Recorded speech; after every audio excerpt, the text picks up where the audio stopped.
kwa makofi na vigelegele, ukimshukuru Mungu kwa wema wake. Chukua Biblia yako ukiwa umesimama.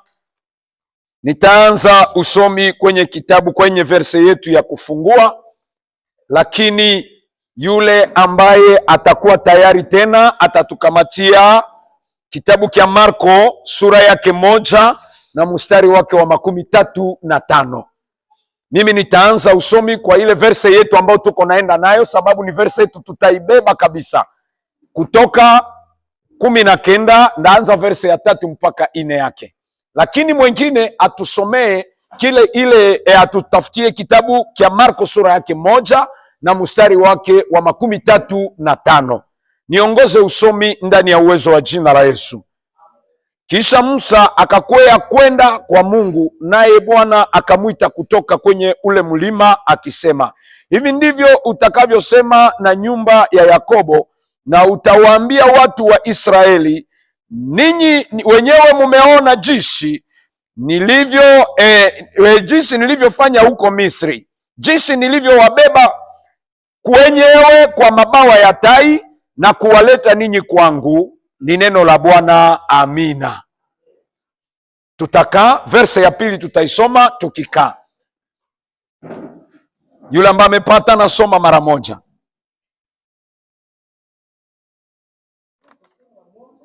Marko sura yake 1 na mstari wake wa 35.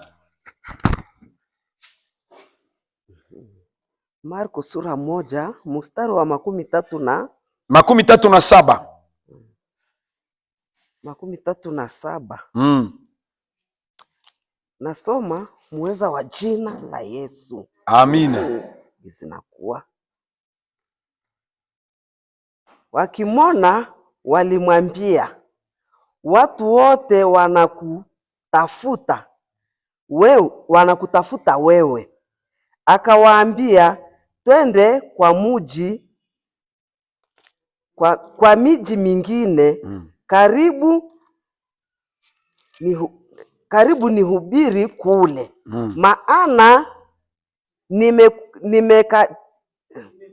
maana nimekuja sababu ya maneno yale. Akakwenda akihubiri katika masinagogi yao. Anza sasa 35 pale. Amina. Bwana Yesu asifiwe. Amen. Nawaza tangu jana, sijui kama kuna watu ambao hawakukuwa hapa jana wanaweza kufanya hivi. Yo, ni wengi sana kabisa. Acha basi nirudilie kadogo tu kwa kuonesha gisi tulianza jana. Nawaza tena, acha nijipresente sababu kuna wengine wenye habaya nionaka. Amen, amen. Amen. Mimi naitwa Kambale Kiamangusa Yusufu kutoka Kiavinyonge. Nimefika hapa kwa kazi ya upashaji wa habari njema kwa muda ya wiki hii mzima, tutashinda pamoja. Amen. Natamani uwe baraka kwangu na mimi munaomba Mungu niwe baraka kwako. Amina, amina. Mie ninakuomba uwe baraka kwangu. Baraka yangu ni kama nione umekuja. Umekuya, njoo baraka yangu. Basi ndasema na makiti. Make kama haukuye uko najua sikuwe baraka leo kumwalimu. Nimesema kenye kinasikika. Ndio. Na mie nikuwe baraka kwako. Na mie niombe Mungu unifanye kuwa baraka kwa watu wako. Ndio. Amina, amina. Hivi tuombe Mungu atuwezeshe sote, sababu ni kazi nzito sana. Tunasongwa huku na kule, lakini kila mtu aambie Mungu amwezeshe. Amina, amina. Amen. Tuko na somo ambayo inasema nguvu ya maombi ya mlimani. Haleluya. Haleluya. Nguvu ya maombi ya mlimani. Tulisema nguvu ni nini? Nguvu ni kitu kisichokuwa cha kawaida, lakini kinaonekana kwa utendakazi wake. Amen, amen. Maombi ni nini? Maombi ni mazungumzo ya mtu pamoja na Mungu. Mtu anaamua kwenda kuzungumza na Mungu. Hakuna shangazi mwali kusukuma, hakuna muyomba mwali kusukuma, lakini ndani yako unajisikia kuna sukumo ya kusema nizungumuze na mbingu. Amen, amen. Hakuna mtu mwali kuambia alikuwa nime, lakini ndani yako kuna ile sukumo ya kwenda kuzungumuza na Mungu. mlima ni nini? Nikasema mlima ni sehemu ya udongo iliyoinuliwa kuliko sehemu nyingine zote. Sawa na jinsi milima yenye tuko naona hapa ni milima, ni udongo yenye nainuliwa kuliko sehemu nyingine zote. Nikasema basi kuna milima mingi ambayo Mungu alitenda nayo watu wake, alitendea na kazi na watu wake. Iko sagisi mlima Horebu, mlima Moria, mlima Mizeituni, mlima ya Golgota, na sie tuko na ingine milima yenye tuko nayo, kila mtu alisiteja na milima. Alafu nikasema nguvu, kama somo yetu inasema nguvu ya maombi kwenye mlima, ina maana kusema nini? Nguvu ya maombi ni kusema uwezo wa Mungu wa kiroho unaoletwa na mawasiliano ya mtu pamoja na Mungu, inayomsukuma mtu kumwamini Mungu katika kutenda kazi yake. Ile ndio inaitwa nguvu za maombi. Ni uwezo wa kiroho. Nirudilie polepole. Umeandika? Kubale bebi kunaandika. Ni uwezo ya kiroho. Sababu nguvu, niko nasema juu ya nguvu ya maombi. Ni uwezo ya kiroho inayotokana na mawasiliano ya mtu pamoja na Mungu, kwa kumwezesha kuamini Mungu.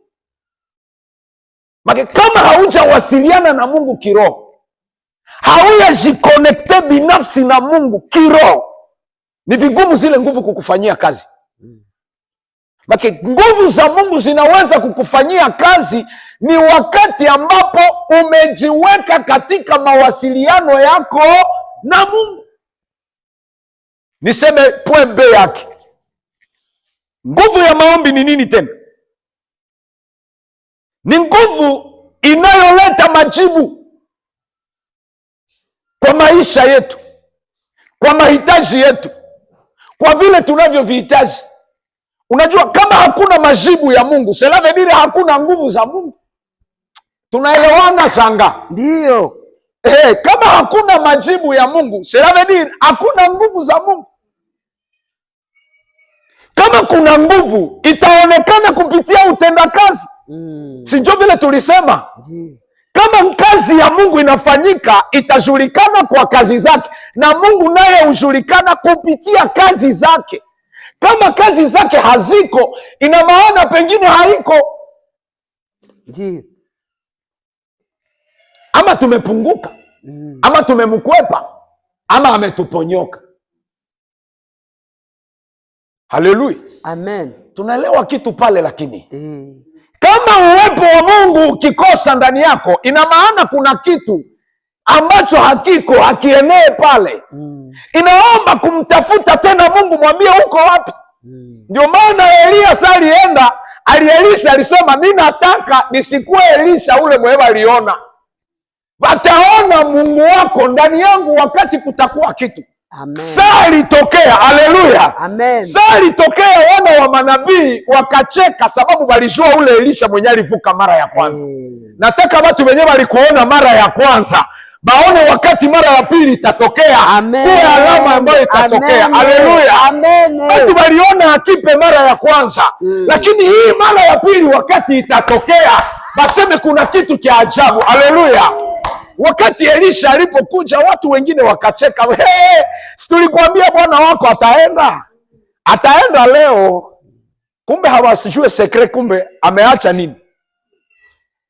Siasha acha koti. Haleluya. Amen. Tunaelewana pale?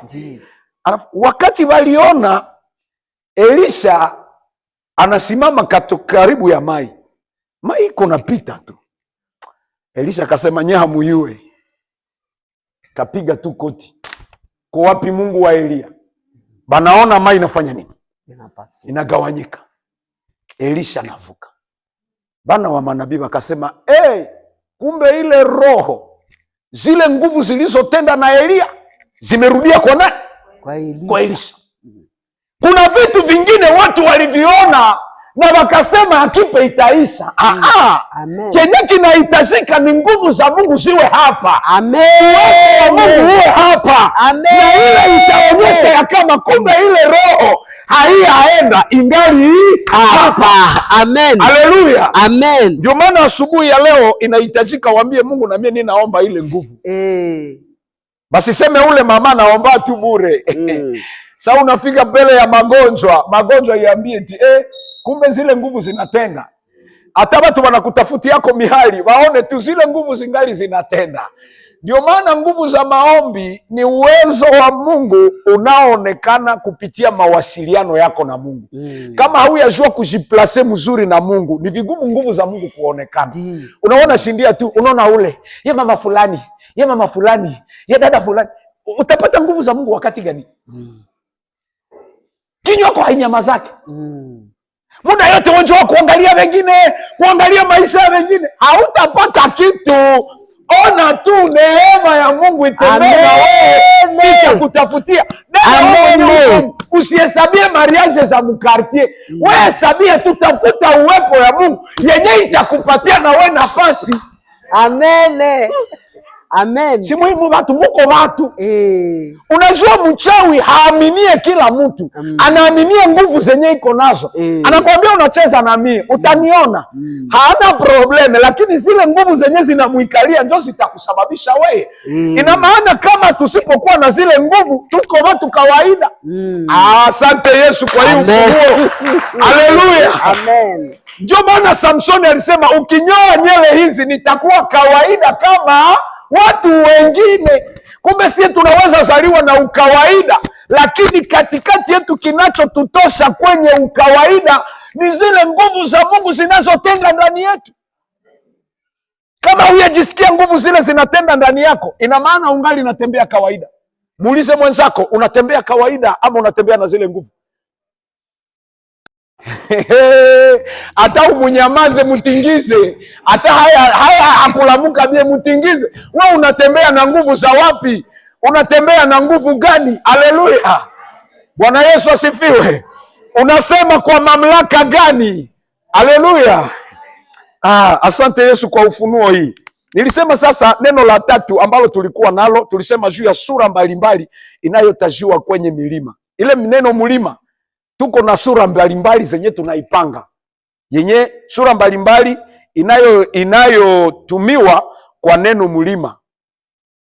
Par example, tunaweza sema majaribu ni mlima kiroho. Majaribu, ukiona mlima hata mu maisha uko unapanda, sie ukafika mu maombi tunaanza kwambia mama ule leo tuko unapanda mlima, tunajua mama huyu iko mbele ya jaribu.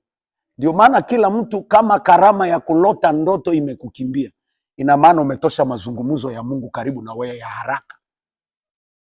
Ama unalala unalota unasahau mara moja, ina maana umeibiwa mazungumzo ya haraka, sababu ndoto inakuambia kila maisha yako ya muda.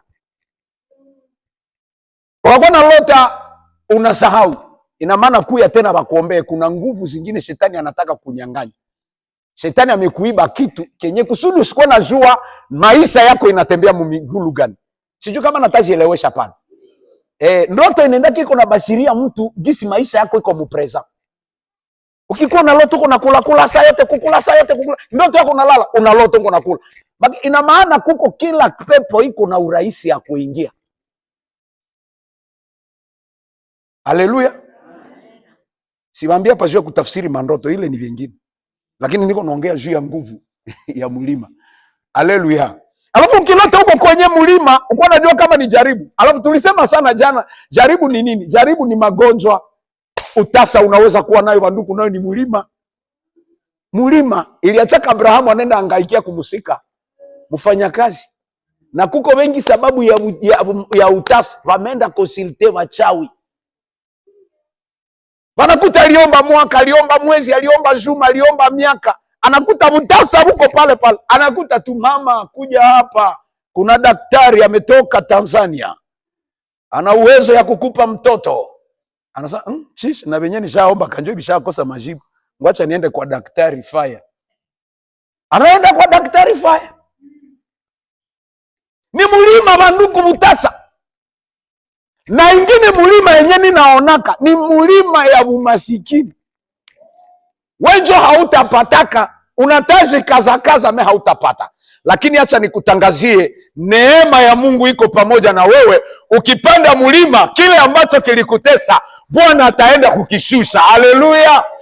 Hata uamini, acha mimi niseme kwa jina la Yesu. Amen, amen. Unajua maisha ya kuchoka sana Mungu inachaka mtu, hata anakuambia inawezekana, unasema haviwezi wezekana. Nilifikaka hata kwa Sara, ati mimi nishapita kwa ile brush ya kusema ndapata mtoto. Hawa si ni chakula mjuna wasemesha. Lakini kumbe Mungu hakuwake na retare. Ambia mtu mwenzako, Mungu hakuwake na retare. Chenye atakubariki nacho, atakubariki nacho. Haleluya! Chenye ataamua kufanya, atakufanyia. Mungu hakuwe na retare. Haleluya! Mungu hakuwe na retare, akipenda kukukamata tena na kurajeni. Double menopause amendi tupa mtoto. Tena hakuifanya kwa Sara tu, ona na Zakaria Elizabeth. Alifanya kwa Elizabeth, akaangushia mtoto.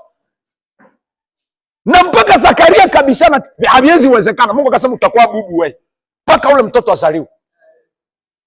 Akatoka mnyumba, papa, Mungu anasema nini?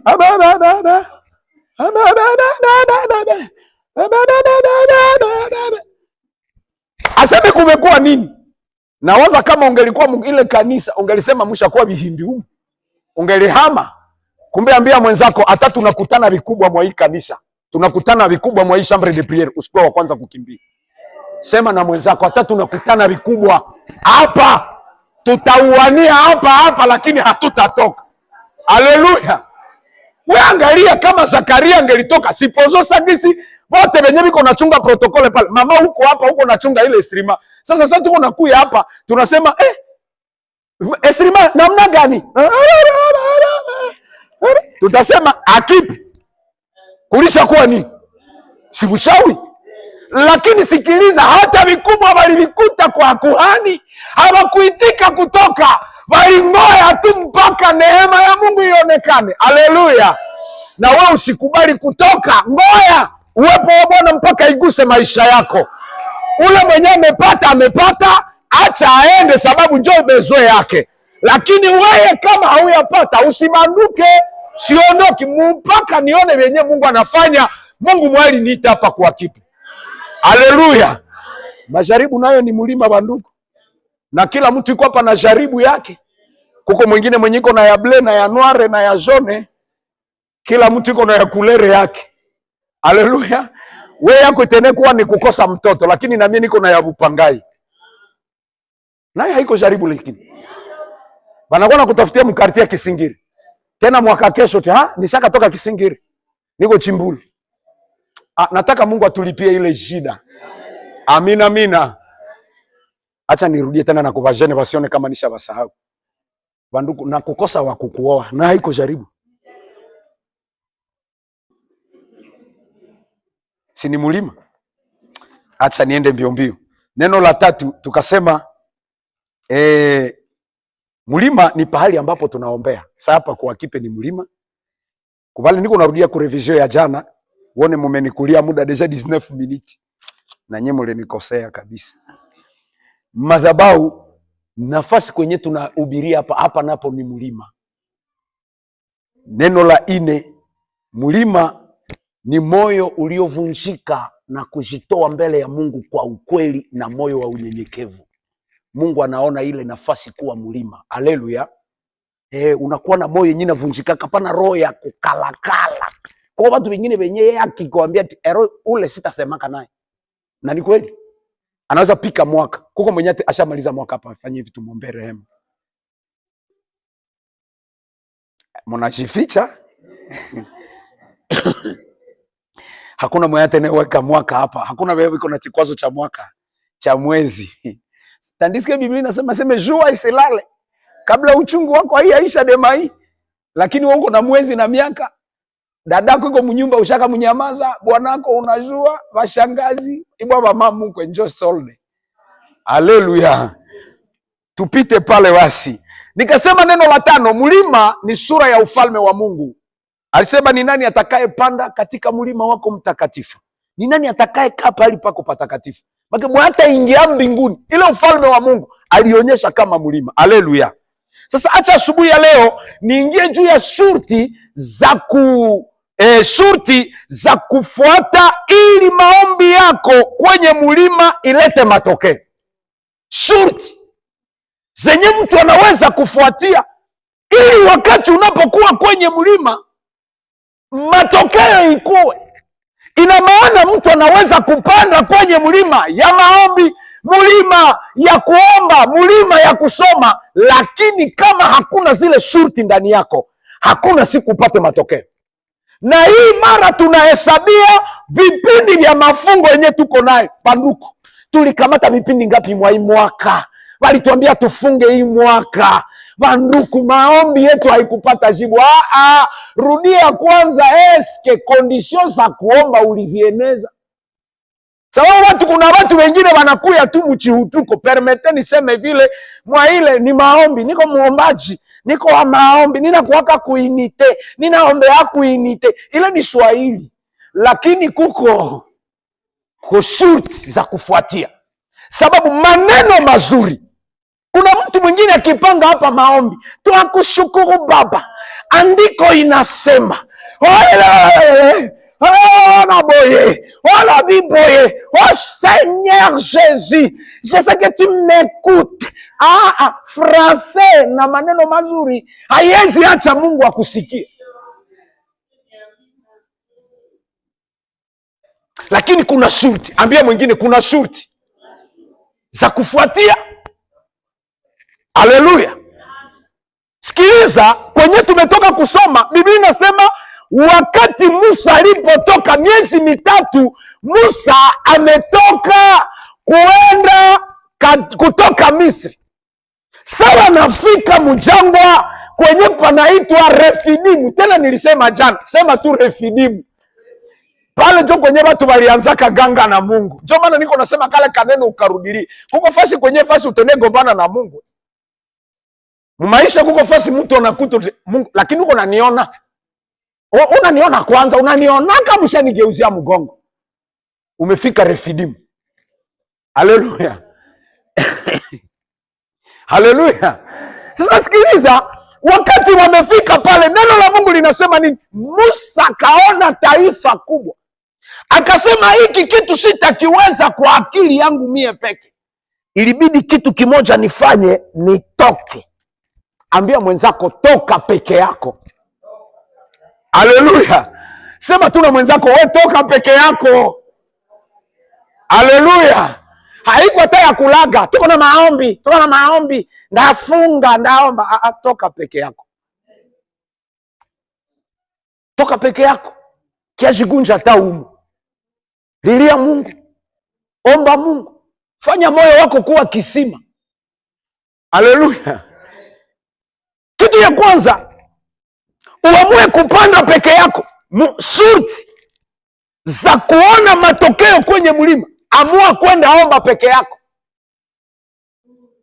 Hiki kitu ni kitu cha maana ndani ya maisha ya utumishi na ndani ya maisha ya Ukristo. Maisha ya upekee inataka onyesha kama maisha ya upekee ya ubinafsi na Mungu pasipo mchango wa mtu yeyote.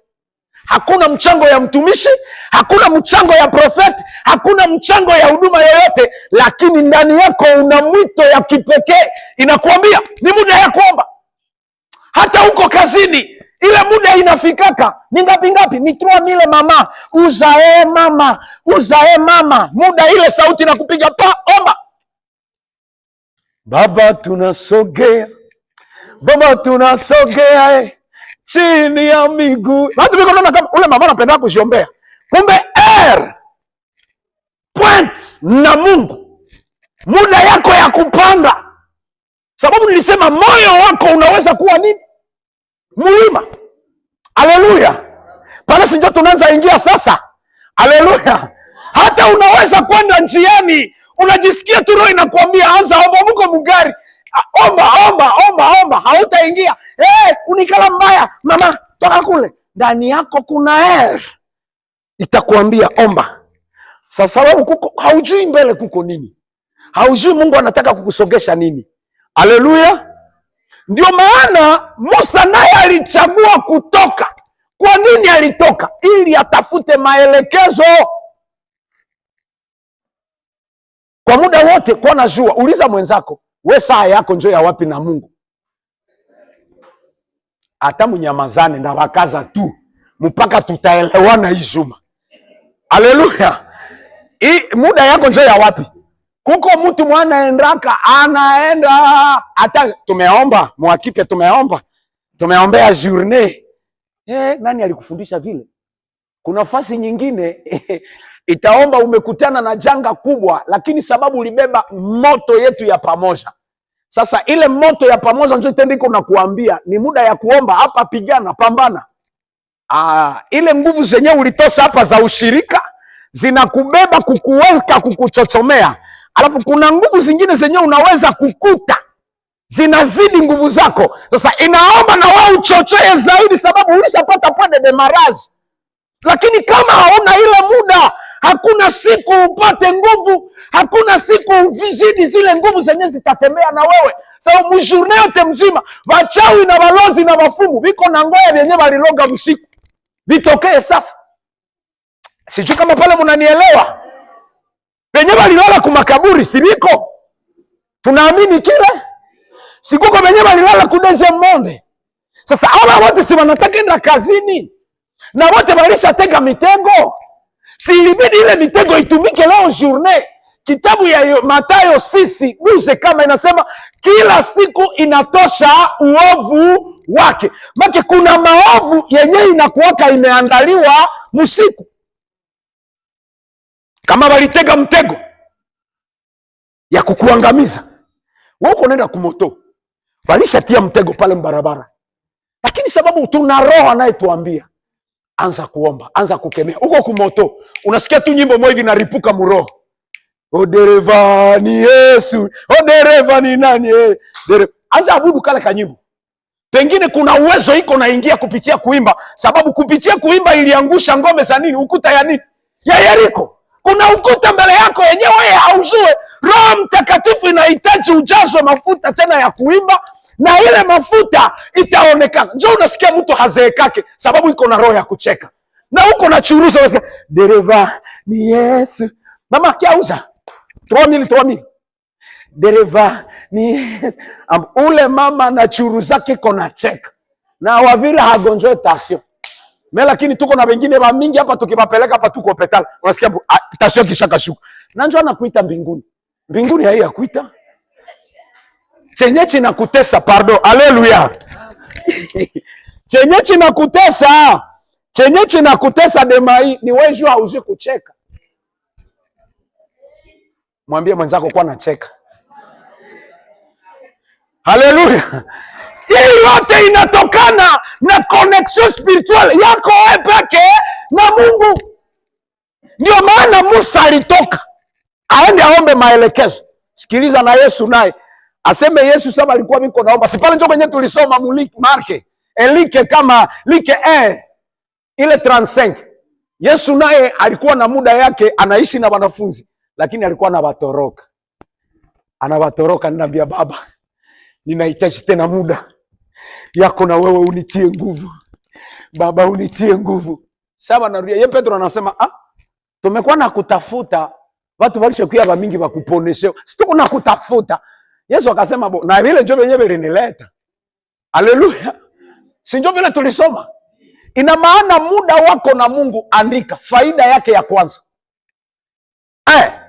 Inakupatia uwepo wa kipekee utakao kuhudumia mchana mzima. Woo! Muda wako na Mungu inakupa ujazo ya kipekee.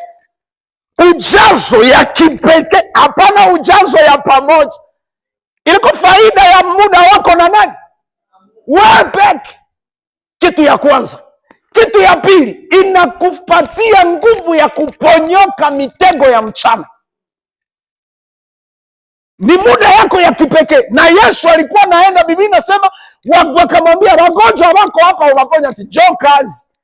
Na unasikia wakati umejawa huko na nguvu za Mungu. Mtu anakuambia demai, mtu mmoja alikutukana sema unanenepa sana. Mara moja Roho Mtakatifu hata weka lile neno uzito ndani ya masikio yako, unasema na kweli nina gondo bia nina nenepa. Si nina nenepa tu. Walisema na weusi wako, walisema juu ya wekunda wako mkazungunusu kakula viazi katomboka. Na kweli niko mweusi niko mwekunda. Roho Mtakatifu ndio anakupatia nguvu ya kuelewa. Si kweli alitukana weusi. Maki alishaniona. Maki niko mwekunda ninamzidia. Sana kuelewa. Roho Mtakatifu na kuelewa, inakuelewesha. Alitukana sema uko mweusi kabisa unafanana na balozi. Na kweli ananiona jinsi tu niko mweusi. Niko mweusi niko mwekunda. Si niko mweusi. Sasa hapo nitukana useme mimi niko mweusi. Sina nakwambia umechanganikiwa. Lakini niko mwekunda Tuseme kwanza hata mwekunda wenyewe unasema mimi kwanza niko mwekunda. Bwana Yesu asifiwe. Tu mama na kwa siko mwekunda. Wakakuchamba sema uko munene. Heji siku nanenepa. Haunenepe basi. Lakini Roho Mtakatifu sababu una muda ya kipekee inaweka ile uzito hautaingia mumasikio na shindo sababu una nguvu tono vide. Njoo inapokeaka mara moja nene nalia na wewe walikwambia unavimbanaka. Bwana na charge zile nguvu na kweli unaramuka. Nasikia mtu ule dimai sita hata umtende mema haonake. Unavimba sababu kwanza muda yako shetani asa kunyang'anya ile muda. Hauwezi tembea juu. Soma yengine andiko njoi. Ni Yakobo ni Luka 5:16. Usikie Yesu aliaga wanafunzi yake ati mwende mubahari. Sasa naenda kubahari, yeye akasema ndakukuta mbele. Yeye kwenye alibalaga sema baende, yeye anakimbia kumulima. Anaenda ambia Mungu nijaze nguvu, nijaze uwezo ili apate kuweza kumiliki ile uwezo. Biblia inasema baba wenyewe waliendelea walikutana na Zoruba. Usiku wa manane Yesu akakia batokea. Biko napiga mangasia.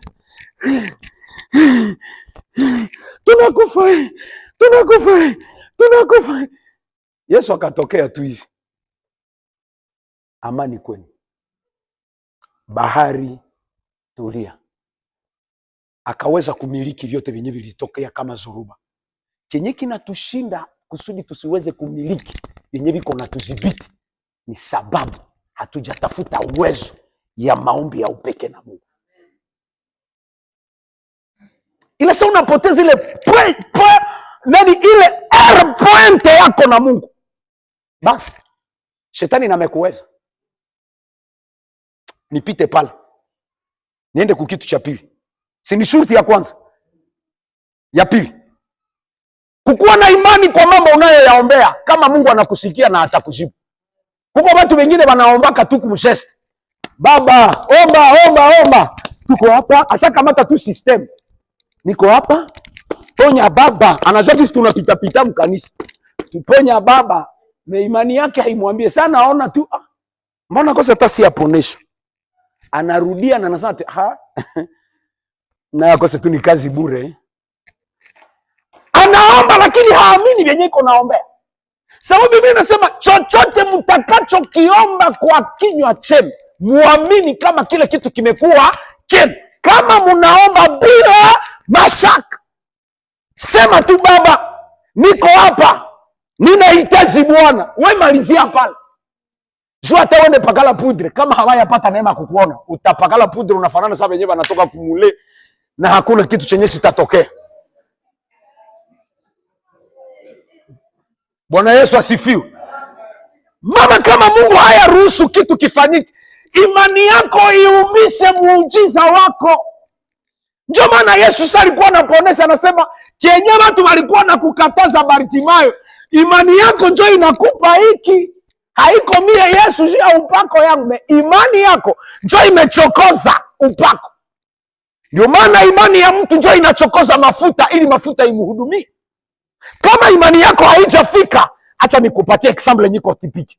Unajua kama kuna watumishi mwingine unasema ni mtuombe, mtu mnakuwa mko mtumishi mwenyewe anasamini. Hata mtakatala kuniitikia nina wajua ni kweli.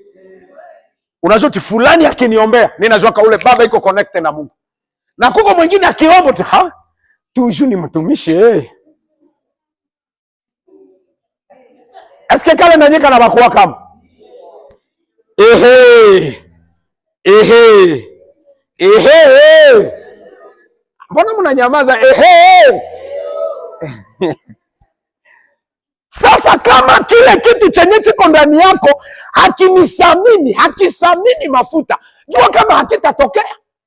Na wewe kama mafuta na imani yako haija kufikisha kiwango ya kuumbisha muujiza, hakuna kitu tatoka. Utaomba miaka mbingu, kumbe haiya kuonaka.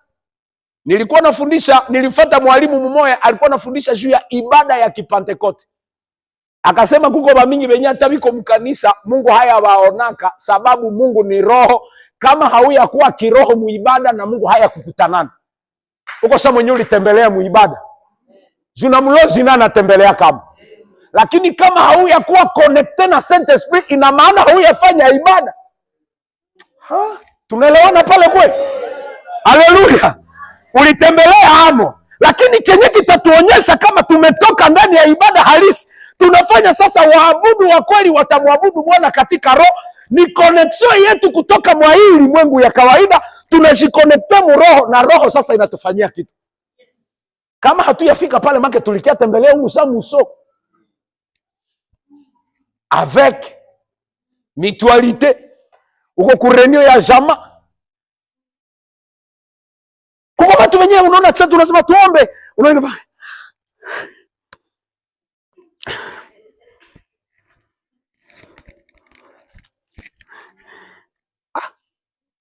connection ya wiko wapi? Kama iko na simu molimo mo santu yaka molimo mo santu ya. Wewe unawaza kama ile mikono njoo kwa muweb iko mwambiasi. Ona wakati utukufu wa Mungu ilishuka wakati ya Isaya. Biblia inasema wakati utukufu tu ilifika mpaka na wazee kanisa wakashindwa kufanya kazi za nini? Za madhabahu. Meye uwepo yako inakuwaka molimo mo santu yaka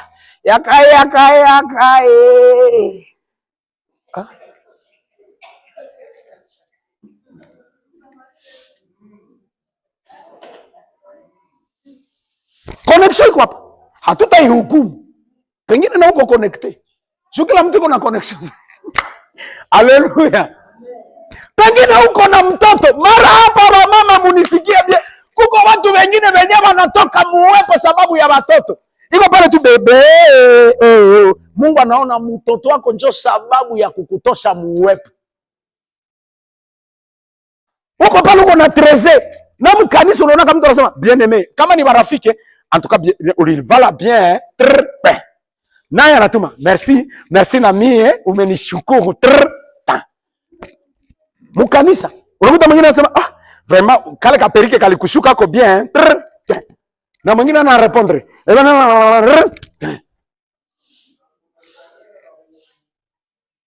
na mupria baba Haleluya. Acha nipite neno lingine. Kuwa na imani na Mungu wako ambaye unayemwomba, unasema ninajua leo baba iko tayari kunisikia. Ninajua leo naenda kutanana na yeye na yenyewe ndasema atanisikia. Haleluya. Kitu ya tatu, kuomba bila kukata tamaa. Hapa njo maprobleme ziko sasa demai. Kuko watu wenyewe walishakaweka mahitaji na ile mahitaji haikatiki. Chenye kinatusababisha ni nini? Kuna vitu vingine tunavibeba kwa ngambo ya kuomba, kumbe vinahitaji kusifu. Ndio maana tunaweka ndani ya ibada vipindi mbalimbali, sababu kuko watu wengine hawatazidiwa juu ya kuomba. Yake tu ni kusifu. Ile kusifu tu. Amenitendea amenite Emanueli amenite. Uko na bubinu kana hamu yote. Hapana kuvaa sasa mtu mwenye alilala kupatrui. Watu iko mkanisa, akiingia mkanisa anakuwa kama mtu mti. Anakosa mwenye alilala kupatrui, yenjo chef wa aner wa Mungu mkanisa. Anaona yeye anaikalaka tu kuangalia makosa. Bwana Yesu asifiwe. Sifu Mungu, pengine wewe hautajibiwa mu maombi. Nguvu zako zenye zitakuhudumia zinafichama musifa. Alafu unakuta mtu anaomba. Mungu anakuambia kope yako wewe uliipikiza wakati ya sifa. Kuna mtu mwingine anaweza kuambia haleluya, tushangilie. Shangilia. Mikono yenyewe uko napiga. Kadiri jinsi uko napiga na njoo vile utukufu ya Mungu inashuka. Haleluya. Mtu mwana nisomee kwanza Zaburi. Pardon papa, kimbia pale Zaburi 57 pardon. Sema Baba, mapenzi yako ifanyike. Unibariki usiponibariki, mimi sitatoka. Sikuachi, ndabakia na wewe. Haleluya. Neno la 4, usiishi na kinyongo na mtu, kuwa na moyo wa kusamehe. Haleluya. Kuna watu wengi wanazoea kuomba lakini hawaya kuwaka najua kusamehe wenzao. Ukisikia neno lolote ile ndani ya kitabu ya Marko 11:5. Marko 11:5. Inasema nini? Inasema mkiwa na neno lolote, eske kuko mtu mwenye shafika pale? Mkiwa na neno lolote, sameheni kwanza. Msamehe. Kuna mtu neno, msamehe kwanza.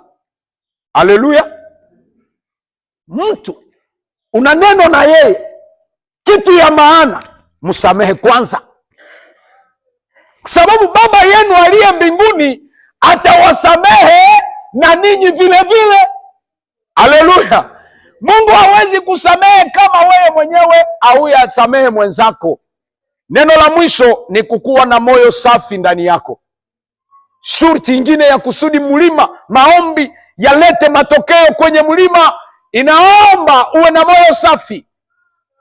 Kitabu cha Yakobo 5:16 inasema, ina maana maombi ya mtu anayeomba kwa moyo safi, maana maombi yake yana nguvu. Ile maombi iko na nguvu sababu ya mtu mwenye iko na moyo safi. Ona kitabu ya Mathayo 5:8, heri wenye moyo safi maana wao watamuona Mungu. Haleluya. Hivi katika haya yote nataka kuonyesha kama shurti za kupanda mlima, kitu ya kwanza, uwe na muda wako wa kupanda peke yako. Haleluya. Kitu ya pili nimesema kuwa na imani na mambo yale ambayo unayaomba kwa Mungu, kama anaweza yote. Hata hayakupa si kusema ameshindwa. Sababu neno ya Luka 1:37 nasema hakuna jambo lisilowezekana kwa Mungu. Hakuna bien-aime, ikuwe ni magonjwa, Dieu il est capable. Iwe ni matatizo ya nyumba, Mungu iko na uwezo ya kukutafutia udongo, anakutosha hata kule Chemata ama nakuleta hapa mvili. Bora tu mtafute na moyo wa utulivu. Iko capable kurudisha amani yenyewe ilisaka toka mnyumba yako na mshama yako. Pengine kila mtu ashaka ishi kuloka, lakini iko capable kurudisha ile amani. Haleluya. Mikono yako haifanye kitu, nakuta huko unagusa hiki kinabomoka, Iko capable kukupatia vile vyote. Iko capable. Hayachoka, hayazeekaka, na Biblia inasema hata lalaka, hata sinziaka, wala hata stukaka. Na mkichwa ya Mungu hamtakuwa kwa option ya kushindwa. Hakuna siku. Kitu ya tatu, kuomba bila kukata tamaa. Mungu akupe asipokupa, ambia tu Mungu unatosha. Na mwa hii gisi niko hapa, jina lako tu litukuzwe. Ninajua kesho utanipa. Kesho tena ni mie. Ule amepita leo, lakini haijasema kama namu depo yako vimeisha. Wewe Mungu utanibariki. Haleluya. Angalia hata ile kitabu ya Luka 18, kuomba bila kukata tamaa. Kuomba bila kukata tamaa. Ona ule mama mjane, Yesu analeta pale. Ati kulikuwa mtu mama mwenyewe alikuwa hana kazi. Huyu mama ule mjane alikuwa nenda lipisha haki yake. Asubuhi anakuja, magharibi anakuja. Paka ule hakimu akasema asante pas possible. Ndapatia mama haki yake. Chenye chilimupa haki, haiko juu alisema kwa lugha. Lakini majibu mengine inafichama juu ya bidii yetu kumbe. Tukisho unakuja. Tena kesho ni maombi, wewe njoo wa kwanza. Hapana wa mwisho. Ndaenda hayo chishi na benye banalamukia njoo wapi? Kuya wa kwanza. Omba, anza karibisha watu. Kwanza muelewe hiki watoto ya Mungu.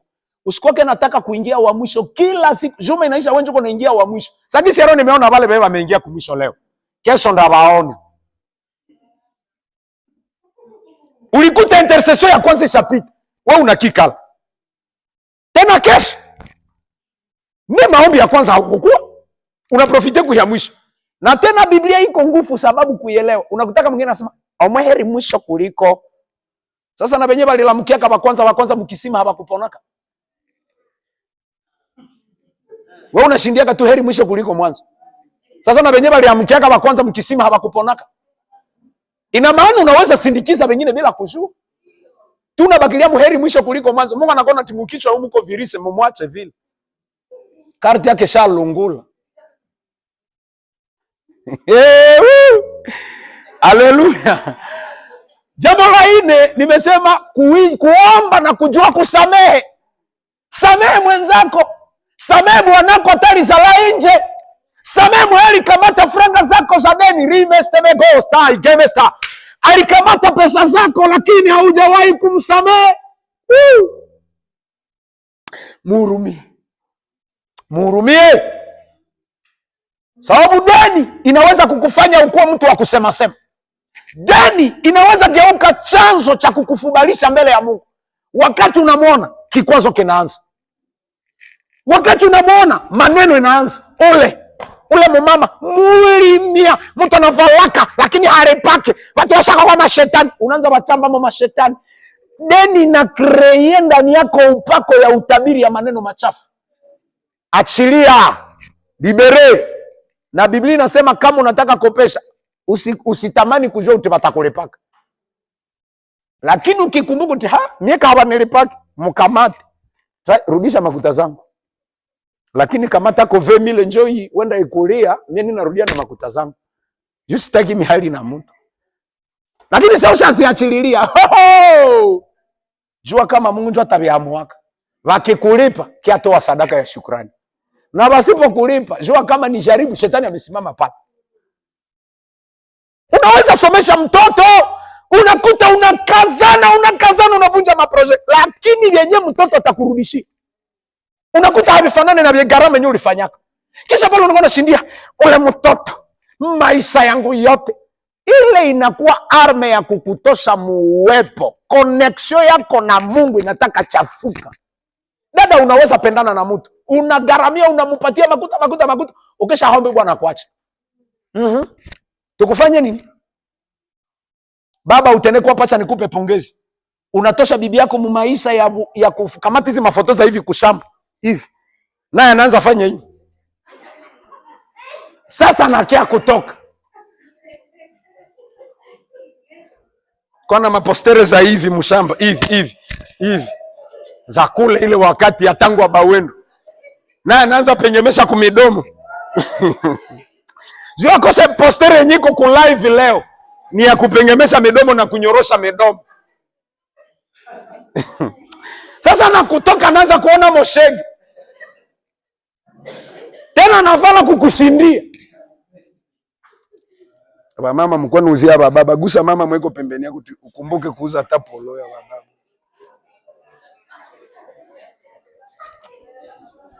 Tuachane basi. Ya mwisho nimesema kukuwa na moyo safi. Hata uombe kama ndani yako kuko kitu chenye chiko na kugusa. Mbona ulishaka katala kusamehe fulani? Mbona ushaka kata mimba? Mbona ushazala pembeni ya huyu ambiaka watumishi wakuombee rehema? Unajua ile maprobleme zote ndani yako muko vurugo. Mulima wako wa maombi ya ndani inajisikia muna vurugu. Haleluya. Mungu akituwezesha nitaweza kuleta sehemu ya maombi ya mulima halisi. Tunatoka hapa si akipi, tunaenda ukipe mulima. Na maombi ya mulima ya roho yetu. Kuko diferasi. Alafu nikipata neema tutaongea pale. Uwezo gani nyiko kule na uwezo gani nyiko hapa. Amen. Basi. Kesho tena karibu kwa neno la Mungu. Uambie mwenzako. Waambie ni muda, chakula kiko hapa. Usikikule we peke bila kuambia wengine. Basi, Mungu wa mbinguni akubariki. Amina.